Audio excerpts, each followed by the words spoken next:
Hey, what's up? It's Whistle and welcome to Timberborn. We are currently in the beta of the game. I was able to gain access to it, so I am going to show you guys some of these super awesome things that are about to come out. So this is my little city that I wound up making. I spent probably about an hour, maybe 2 hours, something like that, just making this up.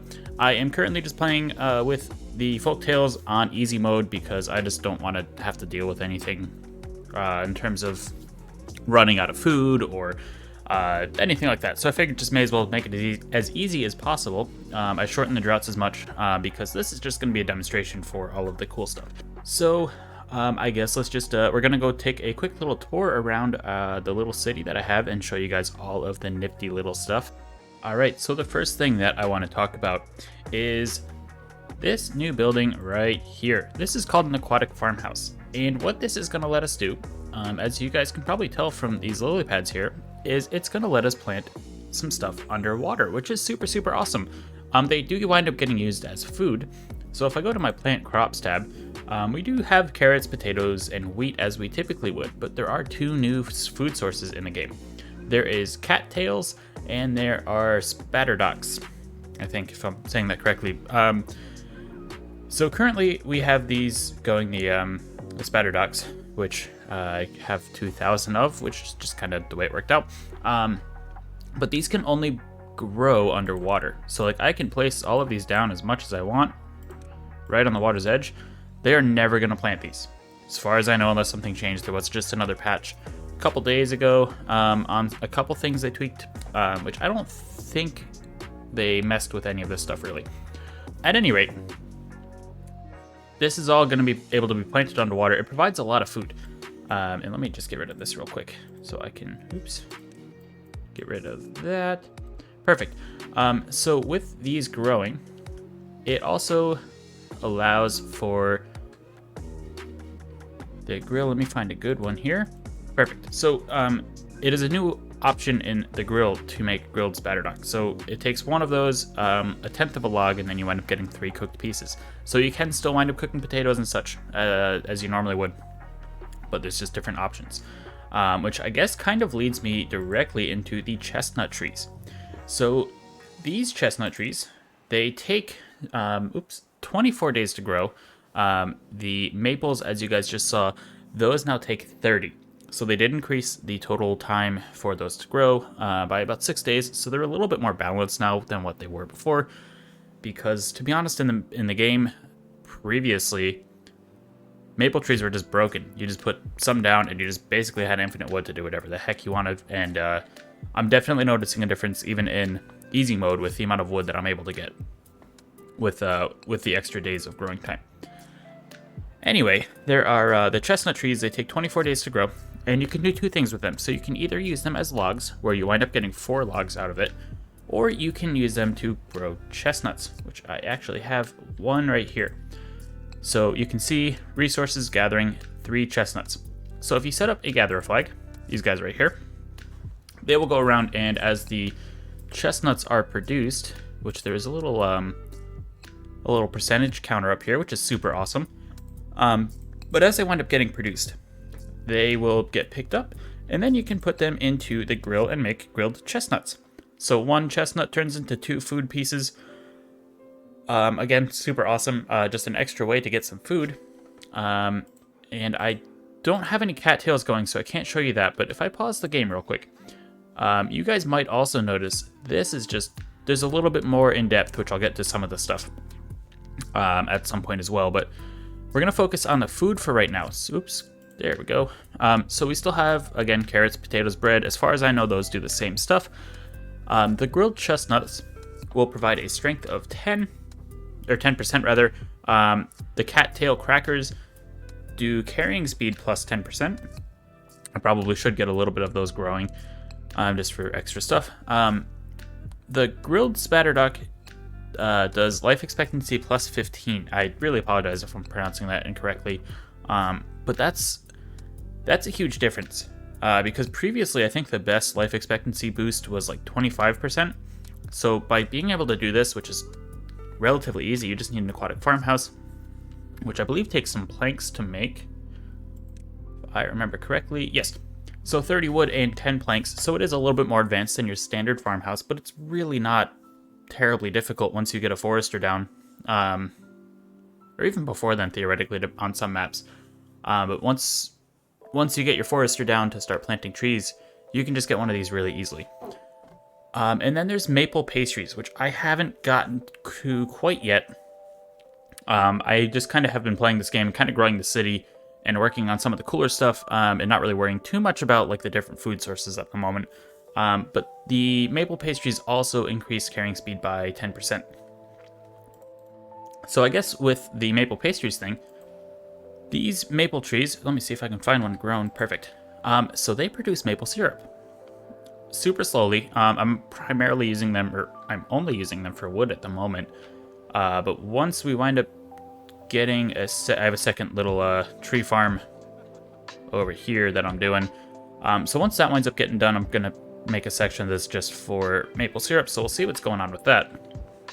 But otherwise, yeah, so you can use that for food and such. The next little update is that pine trees now have pine resin.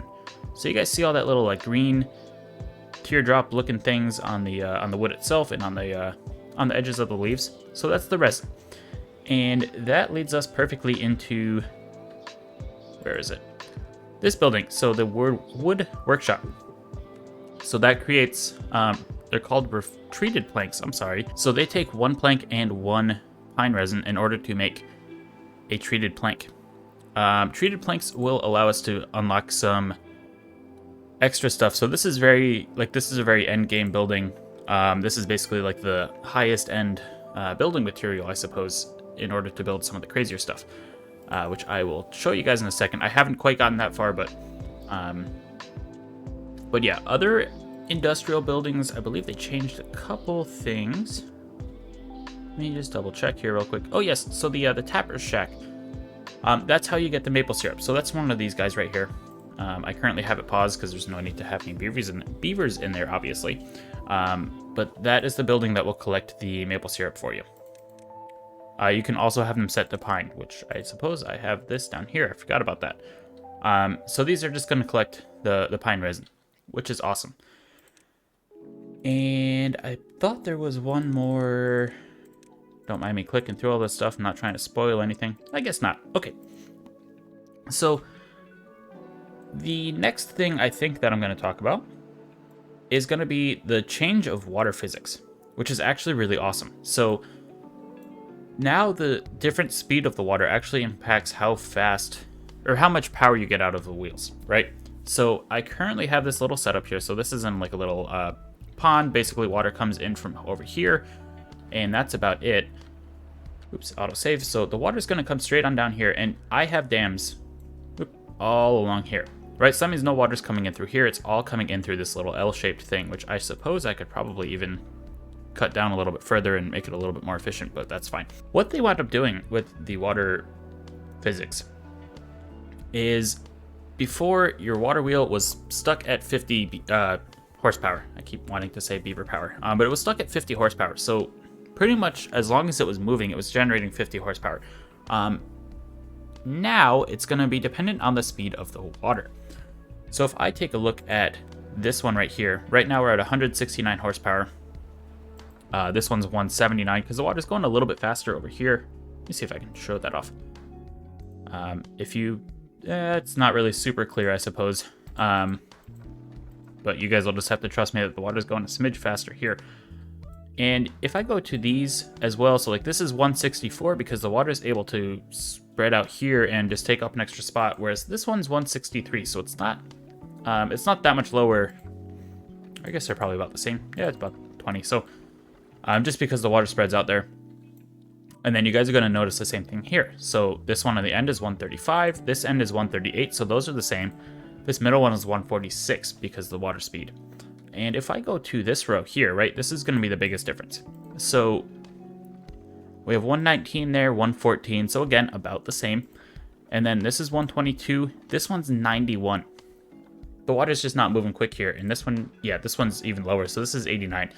So the water is going fastest on the edges because that's where it's just kind of expanding out. So that's where the water's rushing into. whereas the middle is a lot slower. So it's really, really awesome. And you can even, I think they had updated how this winds up looking when it flows as well. So super, super cool stuff. This should wind up being even faster. But they did also adjust something. So this used to be, let me unlock it real quick. This used to be called the depth meter or something like that. Basically, all it did was told you how deep the water was, and everybody realized that it wasn't all that useful. So what they wound up doing is they turned this building into a stream gauge. So let me get that built real quick for you guys so you can see what that is all about. Basically, what this is going to do is it's just going to let you know the depth and the current speed of the water. So again, depth not super, super important. It's pretty easy to just kind of figure out unless you have some super deep water. But otherwise, it's realistically going to be like 1 or 2 blocks deep, so you're fine. But the speed is definitely going to be something, something good as well. And then just quick overview on the city while we wait for that to get built. This is just my little housing area. I came up with a pretty cool little stair idea that I'm pretty proud of. Right there. So, so they're... What if I get rid of this? Yes. So they come in through here, they go up the stairs and around, and then back up, and there we go. So that was pretty awesome. But you guys might notice, oh no, we have a stranded beaver. Rip, little one. Sorry, I don't want to tear down. I could tear this down for you. There you go. Have fun. So I put in the Flames of Progress and the Labor Monument just to give them extra bonuses, whatever. You guys have seen that before. There are also a whole bunch of Inventor's Huts, because I need a lot of science. The science points on some of the endgame stuff is ridiculous in order to unlock it. So I have all this here, and then I am in the process of adding a whole bunch more over here. All of these buildings are science huts. So that's super awesome. But the depth marker is still not done. We have a bit of a log shortage in this area. I probably made my industrial area a little bit too big, a little bit too soon. So maybe let's just pause that actually real quick. And the depth marker is done. Or I'm sorry, the stream gauge. I am used to calling it the depth marker. So we have some information here, right? So water level is 0.32. The water current is 1.7. I'm assuming that's cubic meters a second or something like that. At any rate, that's a 1.7. If I wind up building another one, let's see. Just because they're relatively cheap, let's just build a couple of them just for, science purposes. And we'll set these to higher priorities so they get done a little bit quicker. But that number should wind up changing a little bit. Ooh, what if I even actually get rid of that and put one right here? Let's see what this is. And then I suppose the last one we could probably just do maybe right there. And we'll just see what the differences are between the streams and everything. Little science experiment for us. Okay, and then a couple other things that are really awesome about this. If I can show them off properly, which I don't have any of them built, unfortunately, so it's just gonna be a little trip through this stuff here, unfortunately. But I did hear that they are, or I was read actually, that they're gonna change the water wheels. So this is gonna stay with the folktales, right? So this standard water wheel is gonna stay with the folktales. They're gonna add 2 other water wheels specifically for the Iron Teeth, and the Iron Teeth aren't going to be able to use this one. So they have a small one, or they have one that is, I think, like twice the size of this. Just generating different amounts of power and just kind of diversifying the 2 factions a little bit more than what they already are, because right now the only real difference between the 2 of them in like the main game is just how they reproduce, right? So by this, the power generation is going to be different as well, which is super awesome. So if I click on this, right, so this is 1.1, this one was, it's 1.7 now, I guess, so that's 1.1, that should be getting done shortly. So yeah, we'll just keep an eye on that, but it's nice to know different speeds of water, so this could be something that you put down in an area where you're like, I don't know where the best spot to put 2 water wheels is, right, if you don't have a lot of resources to start with. You could do that, or, I mean, visually you could just look as well and just kind of guess. But it's nice to have an actual like number, if that makes sense. So anyway, yeah, let's get back to the stuff that I don't have unlocked quite yet, because I'm bad at the game. If I go to... Let me see. Alright, so there is something called a mechanical water pump. What that is going to be able to do is it's going to be able to pump water from, say, this level up onto this level. So that's going to be really awesome for stuff like, you know, once you wind up getting there, you could theoretically, again, I'd have to actually check it to find out, which theoretically you could wind up making like an infinite power source by doing that. So that's something that I'm really interested in for my main series, assuming all of this stuff winds up carrying over and everything. The other stuff, let's see, that's all about the same. So now there is a, where is it? I think it's up here somewhere. Yes. So before, the only metal that you could wind up getting were from the ruins, right? So this was a non-renewable resource. Like the map, there was a finite amount of it. Obviously, like there's usually way too much of it, and unless you're doing a bunch of, you know, super weird stuff, you're not going to actually like accidentally run out of metal on the map. What this is going to do, this is called underground ruins, right? So this is something that you can wind up putting a mine on, and it will wind up just, you know, doing its thing, and it's an infinite source. There's only one of these in each map, I believe. However, it does allow you to put this building down. This is a mine. So you basically spend a whole bunch of resources, and this is 4,000 science points, which I don't have it unlocked. And the water pump that we were just talking about as well, that's 5,000. So you can see stuff is starting to get expensive, unfortunately. But you place these down. I don't know if it's the same size. It employs 10 beavers, so I'm assuming it might just fit right on top of this. I haven't seen one personally. But you put this down, and it winds up getting some stuff out of the ground, and then you have to use the smelter to turn it into... Oh, they changed the smelter. Okay. How does this... Do you do a gear and a... I don't know. We'll figure that out too, I think. I think I might just kind of speed things up and see how it goes, but if not, I apologize. But it looks like they changed the smelter as well. But moving on. The power is the same, so the windmills, as far as I know, are the same. But I think with the way the water works now, especially if you can create like an infinite source, I don't know that windmills are going to be the best power source anymore, at least for these guys.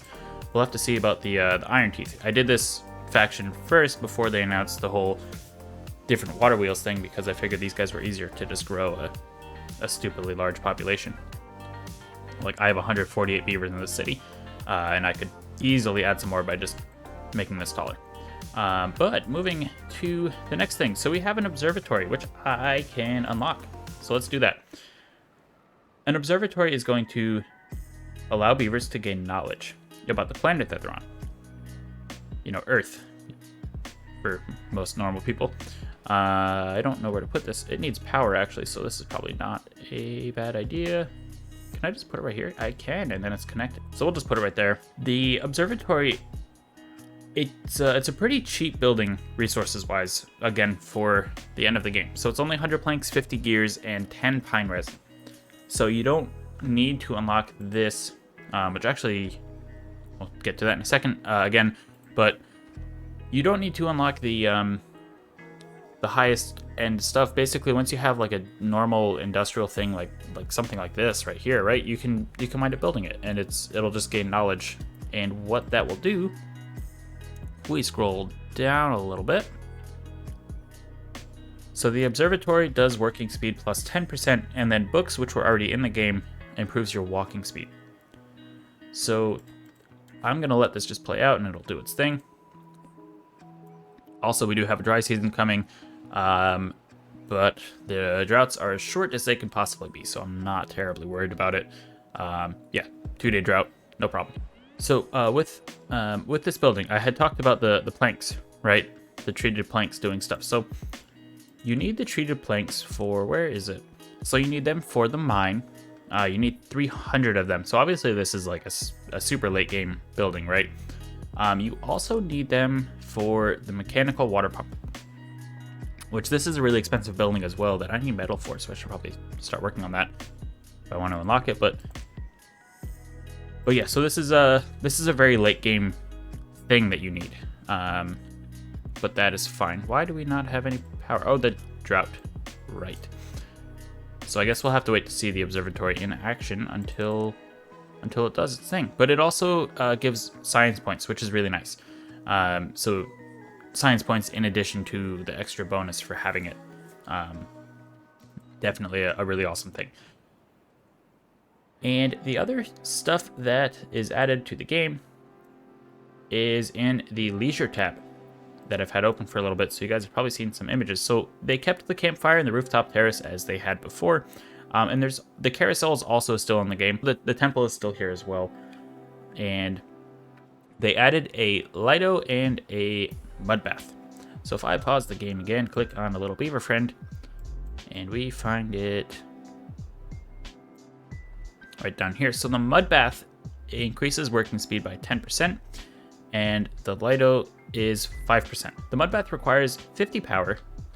They both wind up going in the water, so I don't know if I can actually place one here. I can. So let me put one of those down. It'll wind up getting built, and then I don't have 1800 science points to unlock this. But this is just going to be another spot where they are going to hang out and do beaver things.